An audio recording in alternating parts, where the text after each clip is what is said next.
Hey there, Lee Hayward here with another live video chat. Today, Friday, the July 20th. Going to be answering questions that you may have with regards to bodybuilding and fitness, exercise and nutrition, any specific challenges that you may be dealing with when it comes to working out, building muscle, losing fat, all that kind of stuff. I'll be hanging out here for the next hour and answering those questions. So I have two live streams going. I've done this for the past couple of video chats. I have one going here on YouTube. We got another one going on Facebook. So I'll probably be taking some questions from both. But before I get into doing that, I'd just like to know if you can hear me, if you can see me, if it's coming through loud and clear. If it is, I would really appreciate it. Just make sure that everything is working before I actually get into answering your questions. Now today, I actually sent out a notification earlier, and one of the things that I wanted to kind of discuss, a little different from our normal video chats, is the topic of why did you start working out to begin with?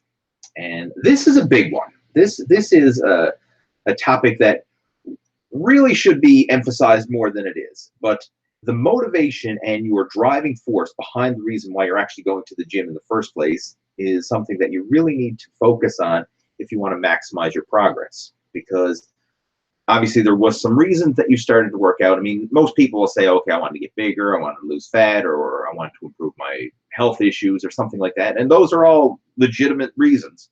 But chances are there's probably something deeper underneath those things that's really motivating you to work out.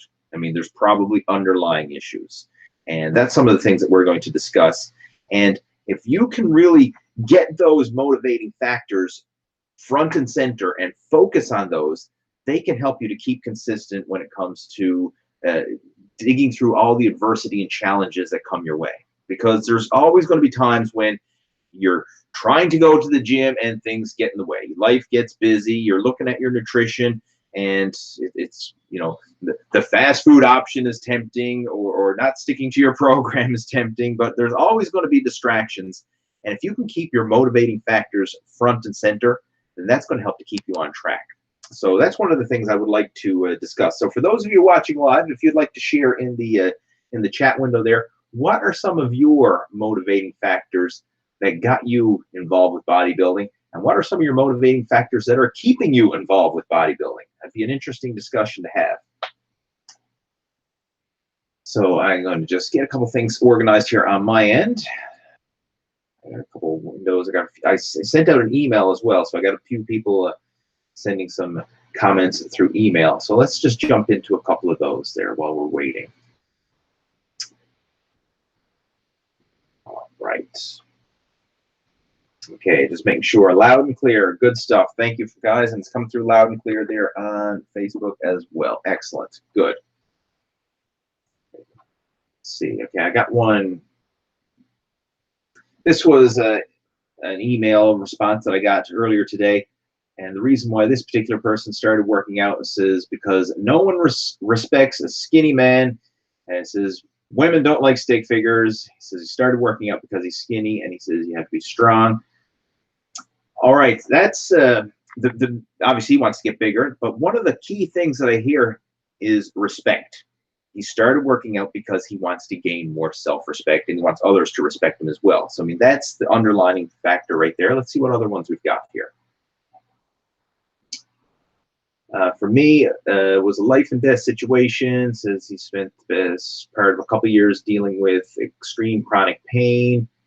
He was on various medications, went into a deep depression, and so now the reason why he's working out, obviously, is to turn his life around and to overcome the depression. So that's another comment. I'm not going to mention the names. I'm just going to mention the situations, because some of these are a bit personal. So I'm not going to read out the actual names of the individuals, because I don't want to infringe on anyone's privacy here. But I just want to kind of summarize some of the things that people are mentioning here as to why they started working out.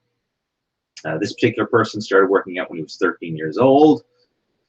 He's currently 26, so he's been working out for 13 years. And what's his reason?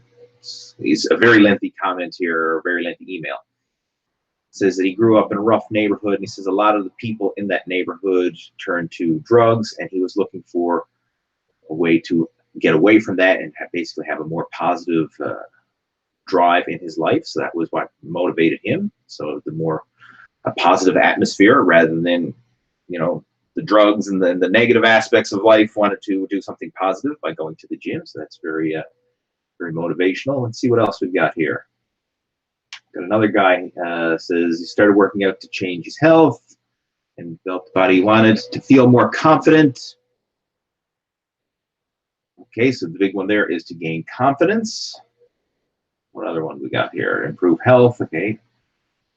Why did you start working out? This person is a diabetic and had various health issues.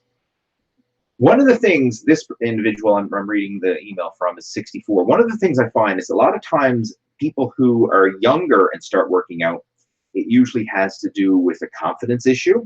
And people who are older and who start working out, it's usually due to health reasons. And that's one of the things we're going to see more and more as we, you know, as we have an aging population. We're going to see more and more people turning to health and fitness for health and fitness. It's not necessarily the mental aspects, even though that's a big part of it as well, but it's the physical aspects. I mean, it could literally be coming down to a life and death situation. Okay, what other one we got here? Just reading this one. To improve confidence. That's a big one. Confidence is a huge motivating factor. Feel good about myself, feel good in my own skin. Again, that's kind of related to confidence. What are some other comments that came through? To deal with emotional situations, feel better physically. All right, so let's just see what are some comments coming through here from people who are tuning in live on our video chats. All right, got some specific questions about training and nutrition. I'm going to get into all those afterwards. Let's see over here on the Facebook chat. What are some questions and comments coming through right now? Motivating, want to lose fat. All right. One of the things that I wanted to, the reason why I brought this whole question up of what motivated you to work out is because a lot of times we get distracted by the day-to-day crap that comes at us, and I'm not immune to this either. I mean, I can relate to this, and quite honestly, I'm not as committed to my training as I used to be either. I mean, back when I was younger, competing in bodybuilding, and that was a motivating factor. But before that, it was a self-esteem issue. When I was, my big motivating factor was when I was younger, I used to get bullied in school. And I wanted to become bigger and stronger and be able to take care of myself, or at least have enough self-respect so that I wouldn't get bullied anymore. That was a huge motivating factor for me when I was younger. And even before I got involved with weight training, I started with martial arts. I started doing martial arts classes, and that was my thing to try and build up my confidence and self-esteem, and of course my ability to handle myself. Now, thankfully, I've never ever had to use any of that stuff. Like, I've never actually been in a situation where I had, you know, it was a fight or flight situation or anything like that, because more often than not, you can talk your way out of situations or just walk away from situations and avoid them from escalating. But that was one of the things that was a big motivating factor for me, was the whole idea of getting bullied in school. Now, again, it was major at the time. I mean, anybody who's been bullied, I mean, it feels big at the time, but when you look back at it in the greater scheme of things, there was no real risk of anything major happening. It was just people pushing their weight around, you know, throughout elementary school, junior high, and then when I got into high school, I was into martial arts. I was already into bodybuilding at that point, and I had a little bit of self-respect and I guess some respect from my fellow students at that time, and that kind of just minimized the bullying to that degree. And that's when I started to get into competition. And that was my motivating drive from there, with the actual competitive aspect, which is huge in itself. And I find people who get involved with competition, that takes on a whole nother ball game entirely, but that can motivate you to stick to your program and to actually succeed more so than anything else. I find that once you get that competitive drive and you're actually putting yourself on the line in front of judges and spectators and fellow competitors, that can really motivate you. But again, it's a short-term motivation, because once that competition is over, then what? And we see this a lot with competitive bodybuilders. And just last weekend, I was actually an MC at our local bodybuilding competition. So I see a lot of people who've been training hard for months, get in their peak condition, get on stage, and put off a great performance. I mean, it's probably their best condition ever. For a lot of them, it's probably is going to be their best condition ever. But then now what? What do you do after the competition? That can really, you really need to have that longer term vision of why you want to work out.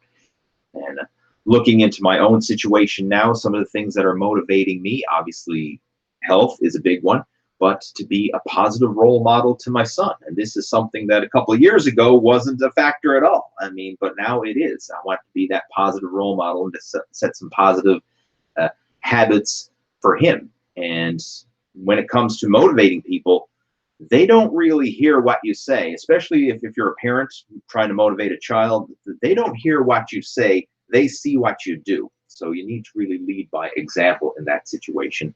And that's something that I want to do right now.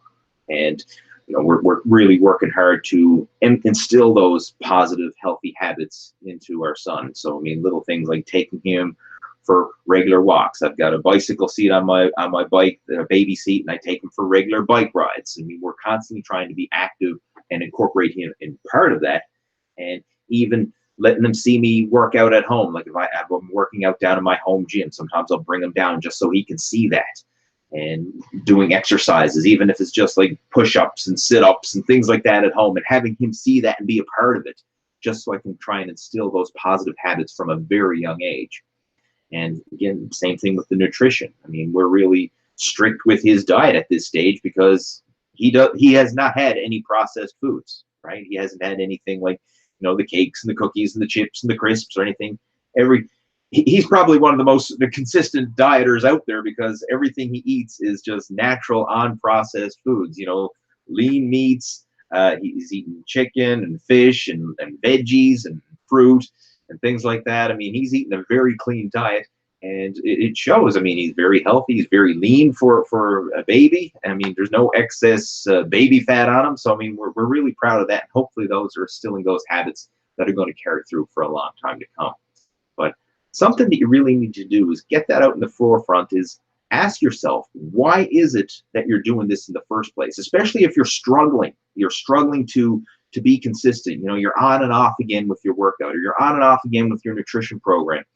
Really kind of make up your own reasons for what are your motivating driving factors. Maybe it is to be a positive role model to somebody else. Maybe it is because you are on the brink of some serious health issues, diabetes or heart conditions or whatever it could be. Maybe it's depression. I'm going to tell you right now that one of the best things that you can do to improve your mental health is to improve your physical health. Because when your body feels good physically, it carries through in your whole being. I mean, your mental health will improve in relation to your physical health. I mean, if you're physically having troubles, it's hard to be mentally upbeat. But if you're seeing progress with your physical body, that's going to carry over. And plus, when you go to the gym and work out, you get the release of all these natural endorphins, these feel-good chemicals, which are definitely going to help as well. So the whole mental issue, big. And in fact, if you do a search on YouTube, I did a video talking about a natural cure for depression. This was one that I made back around, it was a few months ago, or back this spring it was. If you just do a search for Lee Hayward depression on YouTube, you'll find that video. And I'm going to be talking about the health benefits of exercise, especially if you can exercise outdoors in natural sunlight. It's huge for your physical health, but it's also big for your mental health as well. Other things that a lot of people do is work out for, obviously, is confidence. I mean, that's huge. A lot of people are shy, and sometimes this is one that I find very unique, and I can relate to this myself. Sometimes the people who are the most shy will use bodybuilding to kind of overcompensate for that shyness. And I can relate to this when I was younger. I was a shy person. I was intimidated to talk to others, and I used bodybuilding to help overcome that. So even though I didn't have the self-esteem and the self-confidence inside, I built it up through my physique and adding muscle, and that helped me to overcome shyness to a degree just by building up my body. And that helps to a certain degree. But there's only so much that your body can do. I mean, yes, it's great when you're big and muscular, but if you're a shy person, you still have underlying issues that need to be addressed that sometimes can't be addressed fully just through working out alone. And I can relate to that. And that's why I got into studying more personal development things. And one of the best things that I've done for overcoming shyness and improving confidence was, in addition to working out, was I joined Toastmasters. Now, if you're not familiar with what Toastmasters is, it's a group where you can practice public speaking. I mean, you can go on Google and search for it. It's an international federation, not for profit federation. I mean, it's a organization in virtually every major city out there where you can get together with a small group of people and practice speaking and leadership and communication skills. And by doing that, it's going to help to improve your self-confidence and your self-esteem.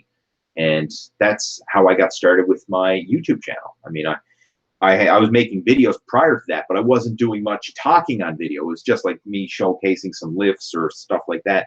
But I really wanted to get more involved with YouTube. And I actually have people sometimes contacting me saying, you know, hey, how can I start a YouTube channel, or how can I be more outgoing and things like that. And that's one of the things I would recommend to anybody, is to look up Toastmasters and check out and see if there's any clubs in your local area. I mean, they are an international organization. They're in numerous countries throughout the world, not just North America. They're throughout Europe, Asia, you know, South America. It's a worldwide organization.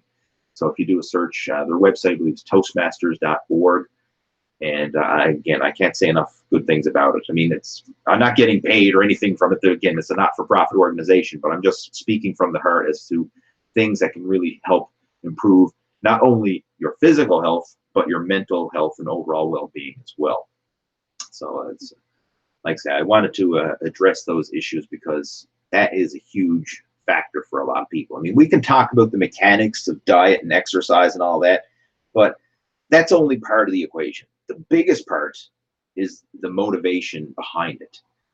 I mean, most people out there, especially you guys following me right now and following online fitness, and you know, you're on social media, you're seeing all kinds of stuff, you're researching, you know what to do when it comes to diet and exercise for the most part. Now, I mean, maybe you got some challenges or things that you need to address, but most people know enough to move themselves in the right direction.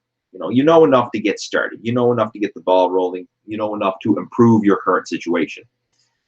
But why aren't you doing it, right? Why aren't most people doing it? I know some people, I'm probably preaching to the choir here, because there's probably a lot of people who are doing it. But there are some watching this maybe for the first time, and you know deep down that you should exercise regularly. You know deep down that you should eat right. You know that you shouldn't be eating that junk food or whatever it is, or maybe some destructive habits that you may have, smoking, drinking, you know, recreational drugs or things of that nature.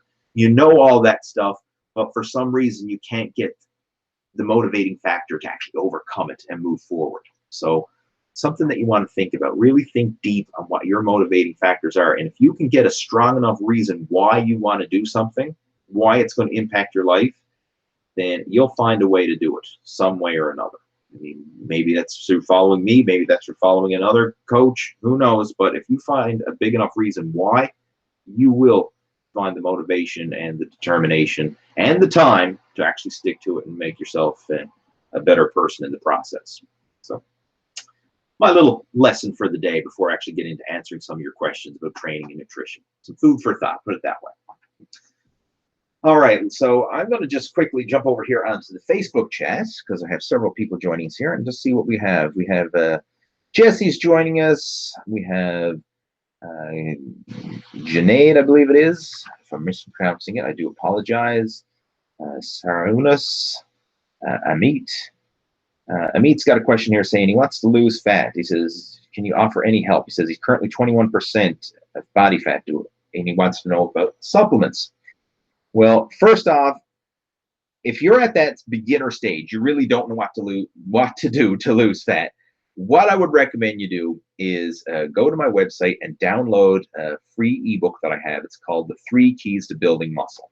Now, I know it says building muscle, not losing fat, but within that ebook, it covers the basics of training, nutrition, and mindset for both building muscle while simultaneously burning fat. And that's what I would recommend that you follow to get started. As far as supplements are concerned, you really don't need to look into supplements initially. Supplements, I'm not saying that they're not beneficial, but they're not as big of a piece of the puzzle as a lot of people think. and especially not as big of a piece of the puzzle as a lot of the supplement companies would like you to believe. When it comes to building muscle, losing fat, improving your athletic performance, improving your health, diet and exercise are the only things that you really need. And diet and exercise is going to account for like 90 to 95% of the progress that you make. Supplements, 5 to 10% of the process at most. That's it. It's only like the icing on the cake. It's something like if you're already doing what you need to do in terms of diet and training and consistency, then sometimes taking some nutritional supplements or sports performance supplements can help to give you that little extra edge. You know, for example, like if you find that you need a little bit more energy when you're in the gym, well, maybe that a pre-workout can help. Or you find that, you know, you're training hard and you're not recovering as fast as you should, then that's where something like amino acid supplements or post-workout nutrition, things like that can help. But you need to have the foundation of training and nutrition in place in order for those supplements to do anything. So if you're in that beginner phase and you really don't know what to do, just focus on mastering your training and your nutrition first. Leave the supplements for now. I mean, wait till you've been consistent for a good, 3 or 6 months or more before you even go worrying about what supplements to take. And quite honestly, it's not going to make as big a difference as you probably think it will. All right, the longer I've been around this whole industry, the bodybuilding and fitness industry, the more I realize that supplements are not as big of a deal as a lot of people make them out to be. Now, again, there are some products out there that can help, but that's it. It's just a little bit of help. It's not going to do the work for you. All right, let's jump over here to the YouTube chat. I'm going to be back and forth between both of these chats today, answering questions. All right, let's see what else we got. We got Erman's joining us. Gamal is joining us. We have Arnold joining us. Arnold Beckenbauer, not Arnold Schwarzenegger. Arnold Beckenbauer. He says, Lee, I have a question about test kick in time. I'm 3rd week, but still not feeling anything. When should it start to work? If you're mentioning tests as far as testosterone supplementation, unfortunately, that's not my area of expertise, so I really can't offer any advice there. We have Nemus joining us, and it's asking, what are supersets? Supersets are basically when you do 2 exercises back to back. Now, there's different ways of going about it. One way that you can do supersets are for the same muscle group. So, for example, you may do a set of dumbbell flies for your chest, and then after that, immediately hit the floor and do a set of push-ups. That will be considered a superset. You're doing both 2 exercises back to back with very little rest in between. Another variation of a superset is an agonist and antagonist muscle group superset, where you're working opposing muscles. This could be supersetting a bicep curl with a tricep pushdown. So you grab a set of dumbbells, do a set of bicep curls, immediately without any rest, put the dumbbells down, and then do a set of tricep pushdowns right afterwards. So supersets are just 2 exercises done back to back with very little rest in between. We have Eric's joining us. He says, what type of split would you recommend for me? I'm a soldier who has to do physical training 5 days a week, 3 of which are cardio, up to 4-mile runs, but I still want to make gains. Well, this whole question is really something I'd need more information about. I mean, obviously, if I'm going to design a program for somebody, I'd need to literally sit down and talk to you and figure out exactly what your situation is, what your fitness level is, what your time constraints are, etc. But just based on that little bit of information I have there, you're a soldier, you're doing a lot of cardio, obviously 4-mile runs. What I would recommend is probably a 3-day per week total body workout routine. Just something basic, something simple, but something that you can do consistently. And I would probably err on lower volume rather than trying to do like a big bodybuilding split routine. Just focus on a few key exercises and maybe doing 1 exercise per major muscle group, focusing on big basic movements, and do that 3 days per week. Now, actually, if you go to the YouTube channel, I posted a workout video just recently showing a sample total body workout, very similar to what I would probably recommend for you. By doing this, it's going to stimulate all your major muscle groups, but it's not going to be excessive and cause you to basically tap your recovery to the max. Because as a soldier, you're going to be put through your paces, through your training, through your running, and all that kind of stuff. So when it comes to weight training, you still want to do it, but probably do it in such a way that you're not breaking yourself down further, but just adding a little bit of weight training in there to kind of enhance the overall program. I mean, after you finish your soldier training, boot camp or whatever it is that you're doing, then if you wanted to focus more in a serious weight training program, like a bodybuilding or strength training split routine or something like that, then you could probably do so. But if you're into some serious training now, you want to give that your priority, and basically the weight training is just going to be a supplement to that.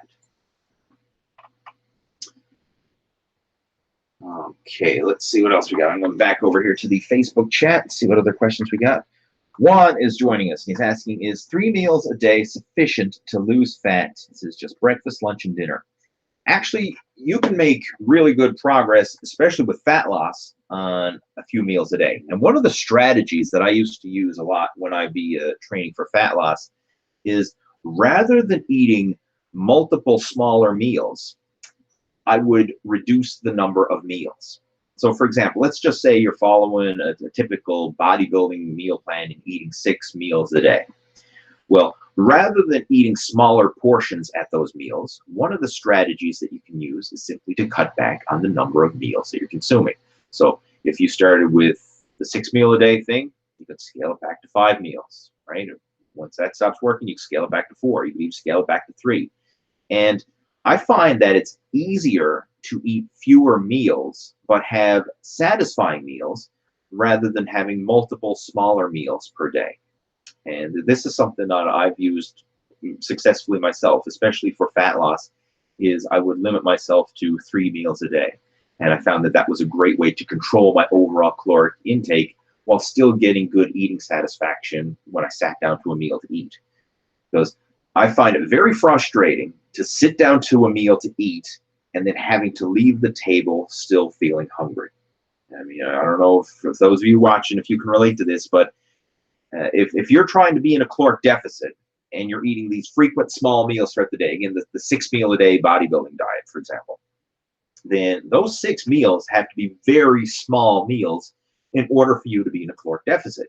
It's much easier to simply eat fewer meals, but to eat bigger meals and actually have some eating satisfaction.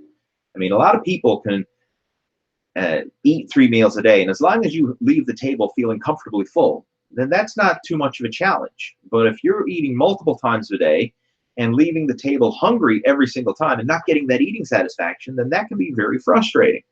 So the whole 3 meal a day thing, you can definitely make that work. I mean, you can make it work for muscle building as well, but it's really easy to make that work for fat loss. And I would try and space those meals so that you're eating after exercise whenever possible. So I use myself as an example. If I'm going to be training for fat loss, one of the things that I'll do is I usually start my day with some cardiovascular exercise. I like to do fasted cardio first thing in the morning, help tap into burning stored body fat at a greater rate. Afterwards, then I'd have breakfast. Then I would probably have my lunch midday, and then I'd probably, a few hours after that, do my weight training workouts later in the afternoon, early evening, and then after the weight training, I would have dinner. So if you can structure it so that you're eating your meals after exercise, at least most of them, that's going to help to encourage the food that you eat to go towards recovery and growth rather than getting stored as excess body fat. So that's a little strategy that you can implement there as well. All right. Some people are saying the Facebook feed is breaking up. Again, I do apologize if it is. I do have a hardwired connection on both computers here. And if it is breaking up, maybe it's from your end. It doesn't seem to be breaking up on my end. But again, when you're dealing with live video, it could be a slow internet connection or whatever.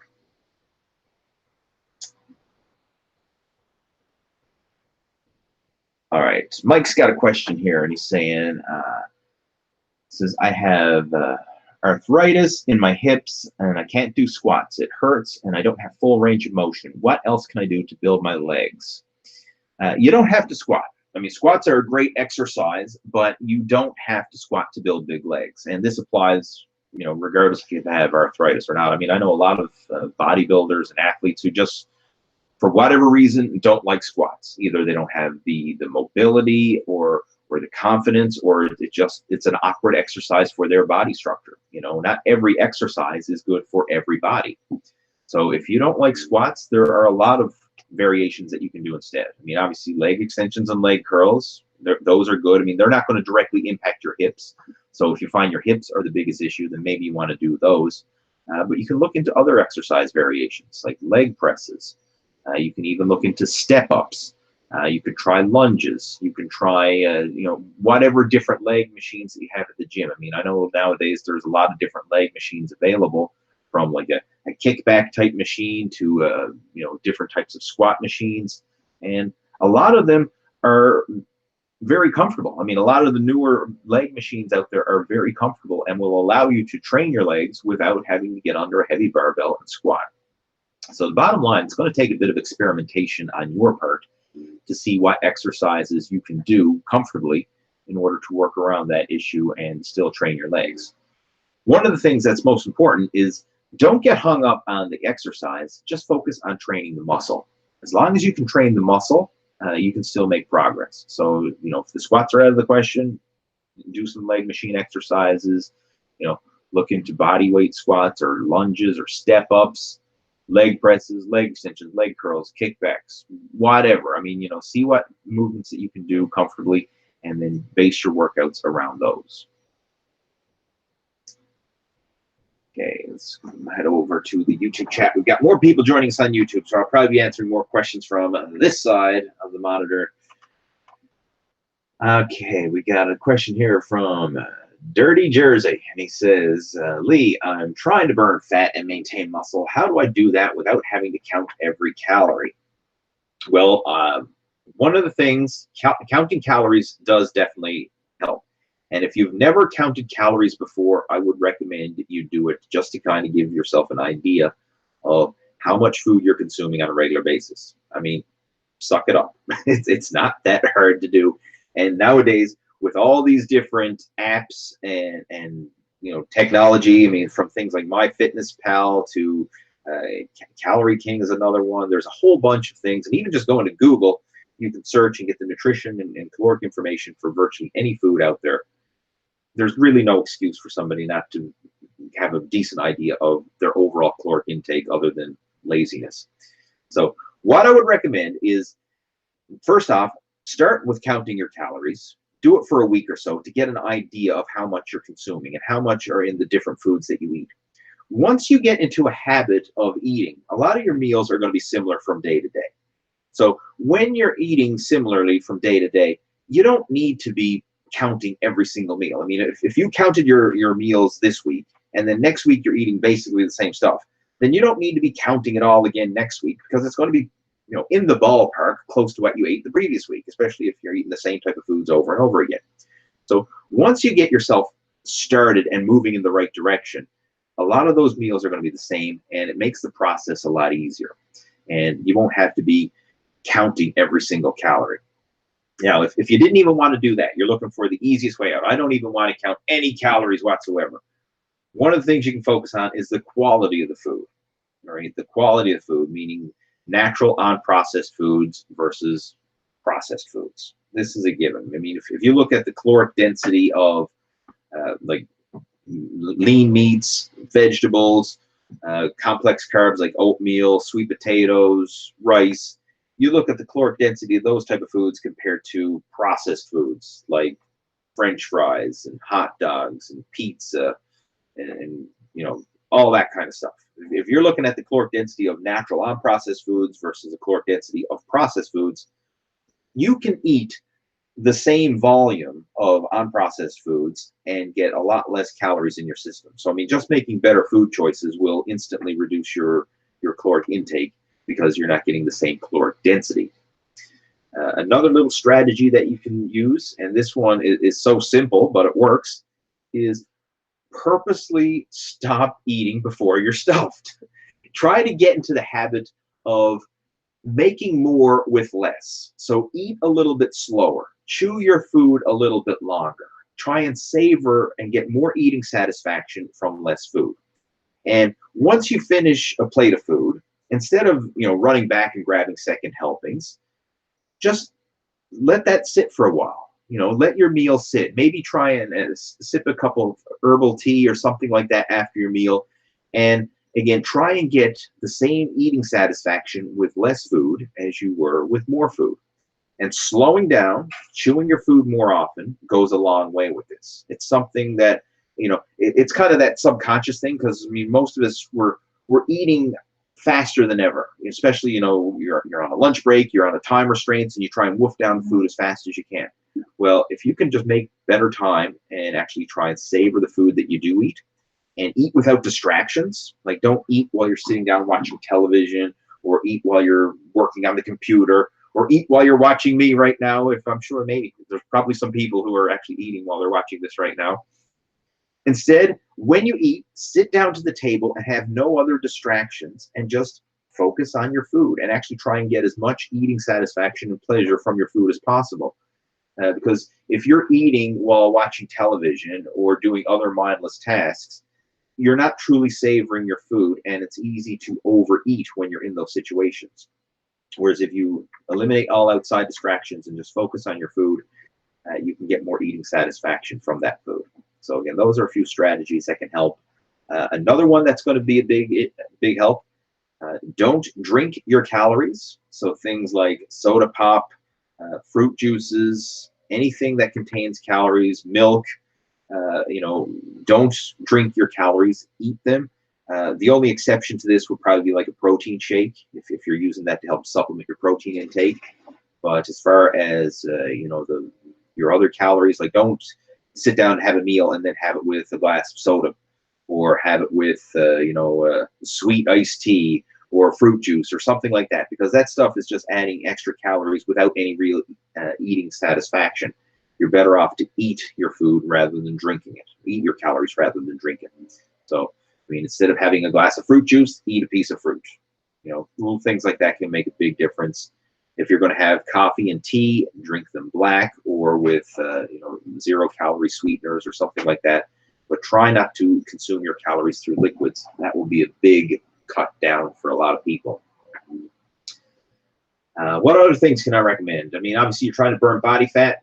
Increase your exercise. More cardio, more frequent weight training workouts. I mean, all that stuff goes. I mean, the more calories you burn, the more body fat you're going to lose. So, I mean, even if you kept your diet the exact same as it is right now, but you just increased your calorie expenditure either through additional cardio or through additional workouts, that would go move you in the right direction towards burning more body fat. So hopefully those tips help and, like I say, move you in the right direction. Okay. Let's see what else we've got. We've got Gamal joining us. He says, I'm returning to the gym, so I don't know why I'm less motivated now, but I want your advice on which routine to begin with as I'm an Inner Circle member and how to motivate myself again. All right. When it comes to returning to the gym after a layoff, you have to start back as a beginner, just the same as if you've never worked out before. So, I mean, I have some beginner workout programs right on the main Total Fitness Bodybuilding YouTube channel. I would recommend that you look into that. Just a basic beginner's total body workout done 3 days a week or every other day is a great place to start. Keep it simple and just focus on the consistency. That's it. Don't make it complicated when you're coming back to the gym. Just develop the habit. Another little thing that I recommend is to alternate weight training one day with some cardio training the next. So it could be going to the gym, doing your total body workout one day, next day, get outside and go for a walk. The next day, go to the gym, do your total body workout. The following day, get outside and go for a walk. And if you just alternate those back and forth, weight training one day, cardio the next, that will move you in the right direction. After you're doing that for about 6 weeks, especially if you've been working out before, you're going to find that you'll regain your fitness level relatively quickly. I mean, within 6 weeks, you'll be getting back into the groove of things. You know, you'll notice your strength and energy starting to bounce back, similar to what it was when you were at your previous best. And once you're at that stage, then if you want to get into a more advanced workout program, you know, get into some sort of you know, bodybuilding split routine, or maybe some sort of you know, strength training program, maybe a 5x5 or whatever, you can do that. But you have to start back with the basics. Start back as a beginner and just get into the habit and go through the motions. Don't get hung up on saying, you know, oh, I used to be able to bench press 200 pounds for reps, or I used to be able to deadlift 300 pounds, or any of that. Don't worry about what you used to be able to do.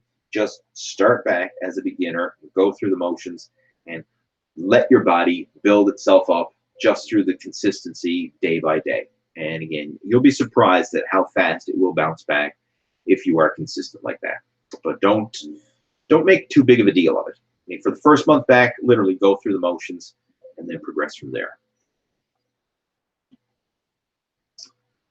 All right, where else we got here? Let's see. Brian is joining us, and he's saying this. All right, this was a question earlier when I was talking about the motivation for working out. He says his #1 reason was when he was younger was to attract women. And he says, as he's getting older, now it's turning back the clock and trying to stay as healthy as he can as his body ages. All right, interesting. So that is a huge motivating factor.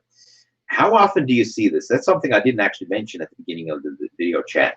But you'll see single guys and single girls who will be very disciplined when it comes to the gym. And then sometimes when they get into a long-term relationship and they get comfortable, sometimes that drive to go to the gym and keep themselves fit kind of dwindles, because all of a sudden now they don't have that burning desire to try and attract the opposite sex anymore, is because they've already, you know, got themselves into a comfortable situation. Sometimes being uncomfortable can be a good thing because it drives you to actually do more. When you get stuck in your comfort zone, it can sometimes limit your actions. So that's an interesting point there as well. I mean, whatever it takes. I mean, if you're a single guy and you're using that as your motivation to work out, hey, go for it. I mean, it can be a very powerful motivating factor. In fact, if you've read Think and Grow Rich, that classic book by Napoleon Hill, if you've read that, there's a section in there where he talks about sexual desire and how it can actually be one of the most motivating factors, one of the most powerful motivating factors, because it's instinctual in all beings. So again, if you're looking for a mate, that is a very powerful motivating factor for you to follow through with your workouts, follow through with your nutrition and all that. And I think at some level, you know, especially for younger people who are single, that is definitely up there in the priorities of your motivating factors for working out. I know it was for me when I started as well. I mean, obviously I was bullied when I was younger, and that was a motivating factor. But hey, I didn't want to be single for the rest of my life either. So that was another motivating factor. I mean, if you have more confidence, you look better, you're hopefully going to have more success, you know, when it comes to attracting the opposite sex as well. So that's a good point, Brian. Thanks for sharing that. Okay. Willie is posted a question. He says, this October, I'm going to be the big 4-0. He's making a comment there. Yes, this October is my birthday, and I will be the big 4-0 this year. So this is a big milestone year for me. Yeah, turning 40 this year. So a big motivating factor for me now is I want to kind of get my shit together and step up my game so that I'm actually fit over 40. I mean, I know that phrase has been used, and there's actually been a book written about it and stuff like that, probably multiple books about it, but that is a motivating factor for me now. You know, I'm kind of at that point now where I need to do this for myself. I need to, you know, get outside the dad bod and really focus on getting fit over 40. So that's a big motivator for me as well. Glenn's joining us and he's saying, Lee, you motivated me and thanks for all you do. Well, appreciate that, Glenn. Thanks for the comment. Woodulos is joining us and he's saying, is ZMA worth the money? ZMA, zinc and magnesium and vitamin B6 is usually what we refer to when we're talking about a ZMA supplement. Some of them have other, you know, concoctions built into it. Sometimes you'll get like a blend of different supplements and vitamins and minerals in there, but mostly it's zinc, magnesium, and B6. Is it worth the money? Yeah, I think it is, because first of all, it's not that expensive. But most people, if you actually get your blood work done, a lot of people are deficient or at least suboptimal when it comes to zinc intake, suboptimal when it comes to magnesium intake, and also suboptimal when it comes to the B vitamins. So these vitamins, I think, are definitely worth the money, especially for hard training athletes. I personally use it. I mean, I supplement with zinc, magnesium, and B6 myself, and I find that it does make a difference. Another thing that it also helps with, especially the magnesium, is it can help with muscle cramps and spasms. If you watch some of my older videos, I have videos up there about using sodium to help increase your workout intensity and to also help to increase muscle fullness and prevent muscle cramps. But another big one that can go along with that is magnesium. Because a lot of times if you have a magnesium deficiency, that can lead to muscle cramps and suboptimal performance in the gym. So supplementing with these, I mean, it's just basic vitamins and minerals that your body needs. But making sure that you have optimal levels can definitely help to aid your performance in the gym and make you feel better as well. So I definitely think they're worth money. I use them personally. Right? Okay, we got another question here. SI saying, okay, he's just making a comment earlier saying, very true what you said, Lee, about hearing what you say to see what you do. I like that. Okay, thanks for the comment. Paul has got a question saying, what's the best protein for building muscle? First of all, I recommend having a wide spectrum of protein in your nutrition program. I don't recommend just focusing on, one or two protein sources. Like in my case, I like to have a wide variety of protein foods. So, for example, some of my staples: eggs and egg whites, chicken, fish, beef. I will have protein supplements. I also look into getting protein from various foods, because I mean, like if you look at other foods, for example, oatmeal has some protein in it. A lot of vegetables have some protein. I mean, it's not big, but it does add up when you look at your totals for the day. You can add up the protein that you get from all the foods that you eat. Sprouted grain bread, another good source of protein as well. Nuts, you get protein in there. So I like to look at the total protein, meaning from all sources. And what you want to focus on is the total per day. And a good benchmark for most people is going to be 1 gram of protein per pound of lean body mass per day. That's what I would recommend, your minimum that you strive for. So you can calculate out your lean body mass, or if you're a fairly lean individual, just go by your total body weight. That's close enough. And try and get that much protein in grams. So for example, if you're 200 pounds, shoot for around 200 pounds of protein per day. 200 grams of protein. Did I say 200 pounds? I'm not sure if I did or not. 200 grams of protein per day. 1 gram of protein per pound of body weight. If you're using kilos, 2 grams of protein per kilo of body weight. Keep it simple. That's what you want to shoot for. And again, a wide variety of sources. Focus primarily on solid food protein, and then use the protein powders and supplements as just that, a supplement to help meet your protein intake needs. As far as protein powders, I like to use whey protein myself. That tends to be my personal favorite, but there are a lot of other protein powders that you can use. I mean, like you can get a milk protein, egg protein. There's various vegetable sources of protein for people who want to eat more plant-based foods. Like you can get pea protein, soy protein, vegetable protein.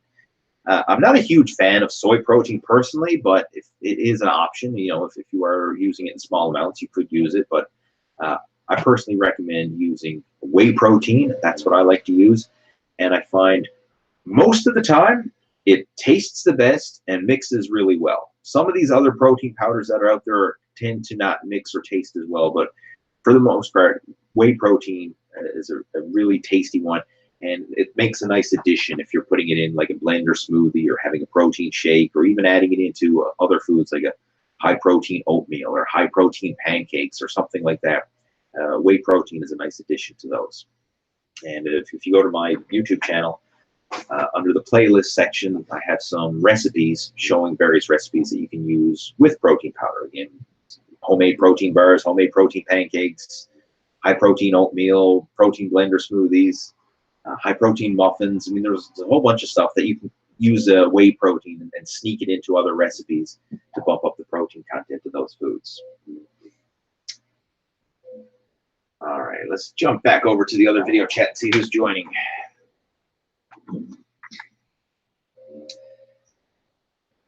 All right, we got no question.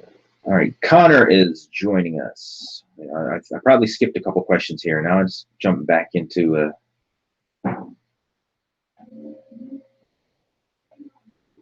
where was I to? Okay. Okay, Sean's got a question here. Is it possible for the mitochondria to be affected by a lack of insulin in a diabetic? That's an interesting question, and quite honestly, you've got me stumped on that one, Sean. That's something I would have to look up myself. I'm not totally familiar on that one. So, like I say, I would have to look up on that question. Jerry is joining us.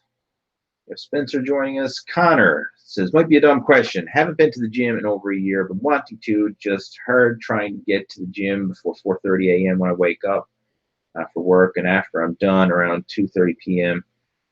When I'm tired from physical work all day long. Any advice?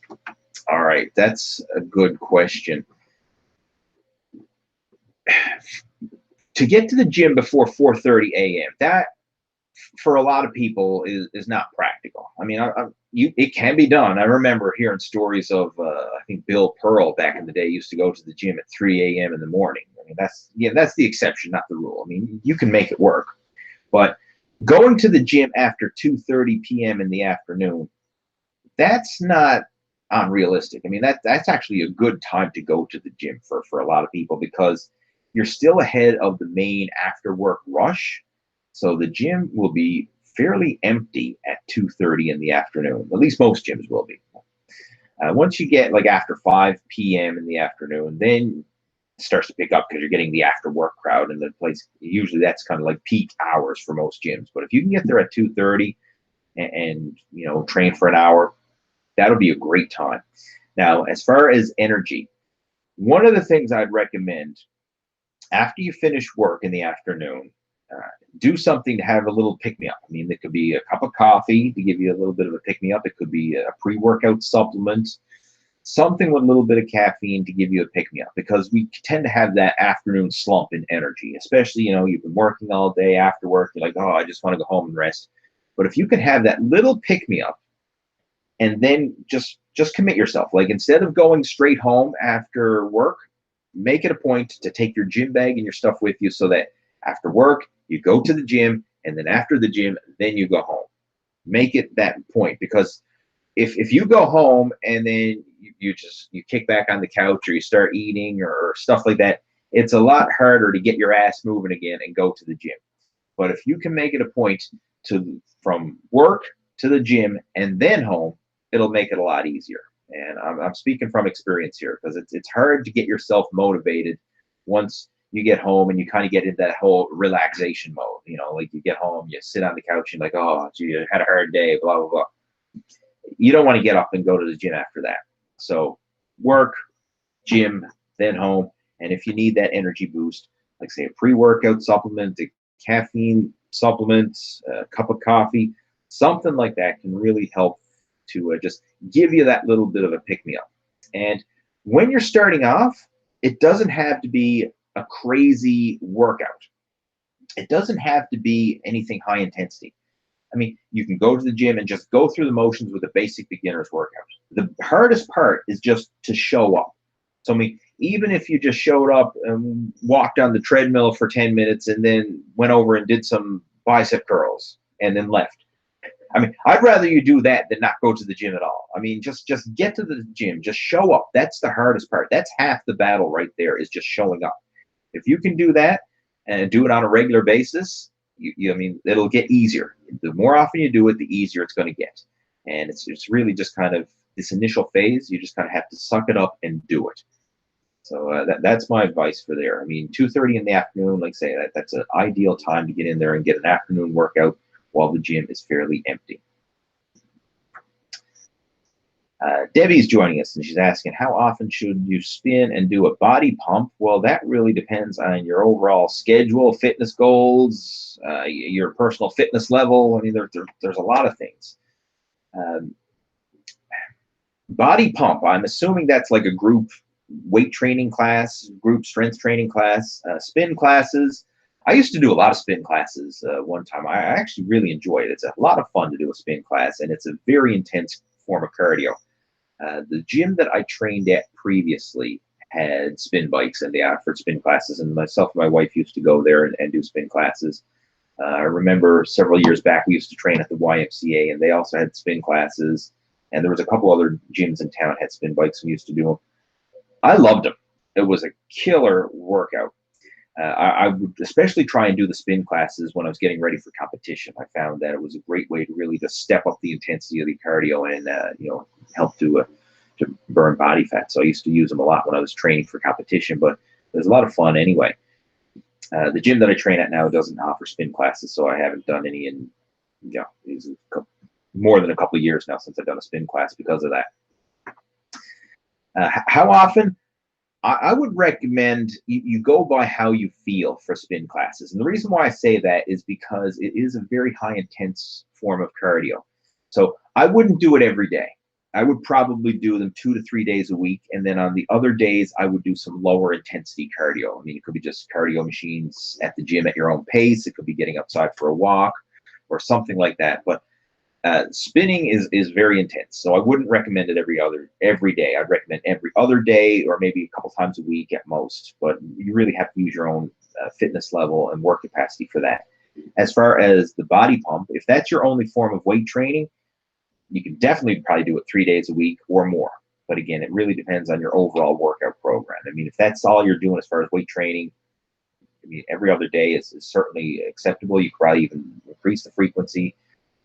But that's what I would recommend. And listen to your body. I mean, be flexible with it, because if you might start with a schedule and it might be too demanding and you need to scale it back, and if so, that's fine. And vice versa, you might start with a schedule in mind and you find that it's not enough and you can handle more. And I mean, that's fine. But listen to your body and work with it. I mean, if you feel that you can do more, then do more. If you feel that you're overtraining and you're feeling burnt out and you're not recovering, you have that delayed soreness and you just feel like you're physically drained, then scale back the intensity, especially the high intensity training like spin, cycling, and stuff like that.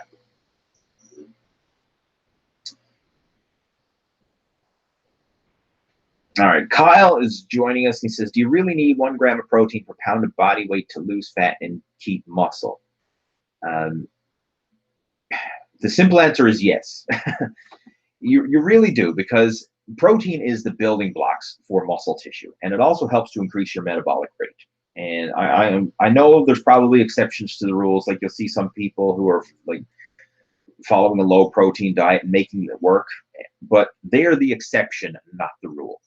Most people who are lean and muscular and athletic have a high protein diet as in there. And what I mean by high protein is somewhere around that 1 gram of protein per pound of body weight per day, somewhere in that vicinity. Some may go a little more, some may go a little less, but somewhere in that range, because you need the protein to help rebuild and repair muscle tissue.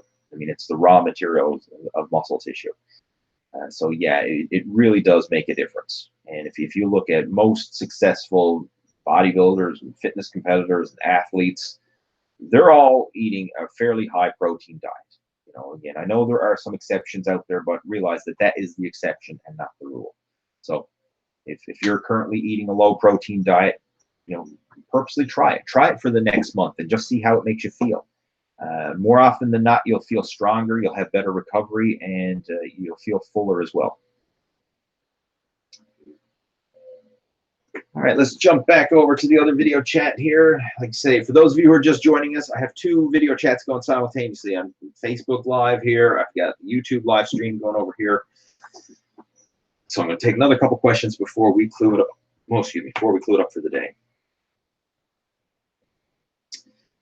Daniel's joining us. He says, do you have any tips for increasing vascularity? He says, I have no visible veins in my arms. Vascularity really comes down to two things. One is your level of leanness, how thin your skin is, and two is your genetics. I mean, some people are naturally more vascular than others.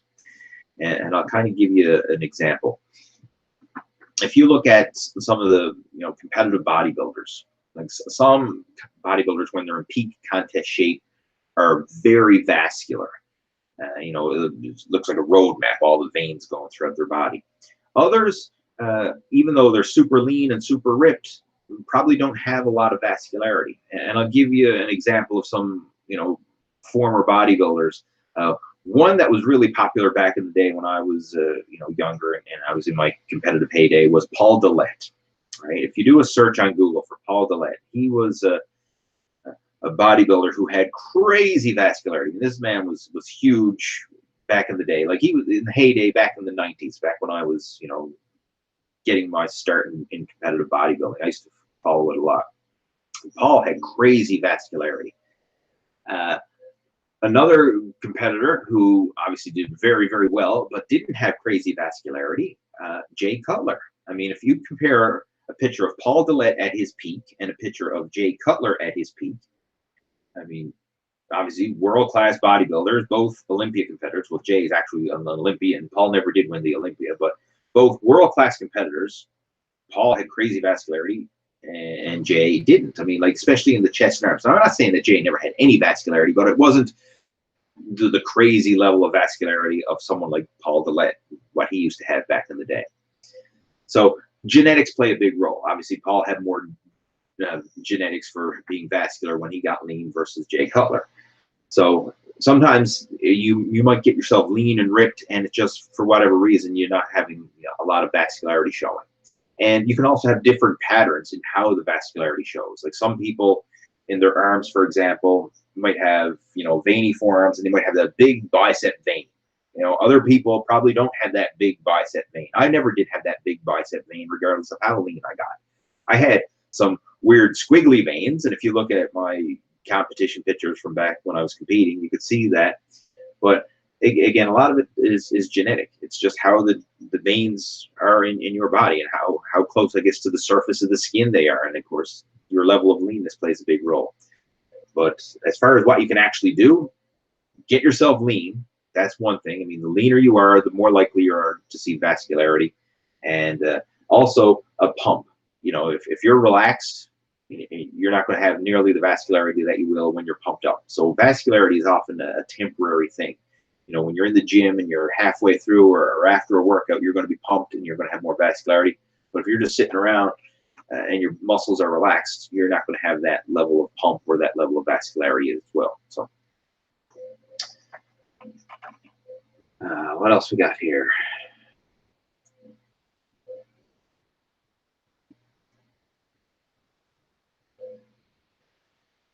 Jay's asking me, Lee, what weekly workout routine are you a fan of? Lower body, upper body, or body part split routines? Quite honestly, it really depends on what I'm training for. I like to mix up my workouts. And those of you who are getting coached by me personally, or like you're part of the Total Fitness Bodybuilding Inner Circle, you know that we have the Workout of the Month program. And we change things up every month. Now, I don't necessarily change my own training split every month, but usually every 6 weeks or so, I will change it up. So I might go through a phase of doing, a body part split routine for one phase. Then I might go through a strength and power training phase for the next one. Then I might go through some sort of conditioning program or maybe even some total body training. I like to change it up. And I find that by changing up your workouts, not only is it providing unique muscle stimulation, but it's providing more variety and just makes the process of going to the gym more fun. Because, I mean, let's face it, if you're doing the same thing over and over again, it can get a bit boring. Now, I know some guys who like that. They like that stability and just, a workout routine that they can count on and do day after day, week after week, month after month. My dad is like that. God bless him. I mean, he loves to do the same workout. So he has a total body workout that he does, and he basically does the exact same routine every time he goes to the gym. And that's what he likes to do. I mean, if it works for him, he enjoys it. Hey, who am I to argue with it? But a lot of people want to have some variety. And if you're doing the same thing over and over again, it can get a bit boring, a bit monotonous. So that's where having some different routines can really spice up your workouts. And I like that. I like to have a program in place where I'll follow that set program for as long as I'm making steady progress with it. So, I mean, I might ride it out for 4 to 6 weeks. And then when I find that I'm either getting bored or I find that the progress starts to slow down, then I'll change it up and do something else. And usually I really try and do a full 180. So if I'm doing a body part split routine, I might do like a upper lower split or maybe even a total body workout afterwards, and just change it up, do different training variables, training styles, change up the exercises, the sets, the reps. I mean, there's so many variables that you can manipulate with your workouts. And I personally like having a lot of variety in there. I find it just keeps things fun and interesting and mentally stimulating as well as physically stimulating.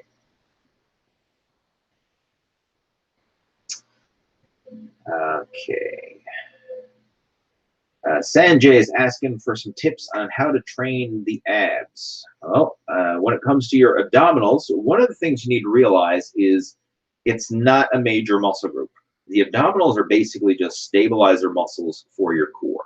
So even though you want to train them regularly and train them consistently, you don't need to train them with the same level of intensity as you would a major muscle group. So, I mean, for example, you're not going to go to the gym and have an ab day, right? You know, you can go to the gym, you might have a chest day, back day, leg day, but, you know, usually abs are kind of like that add-on muscle, something that you're going to do along with another body part.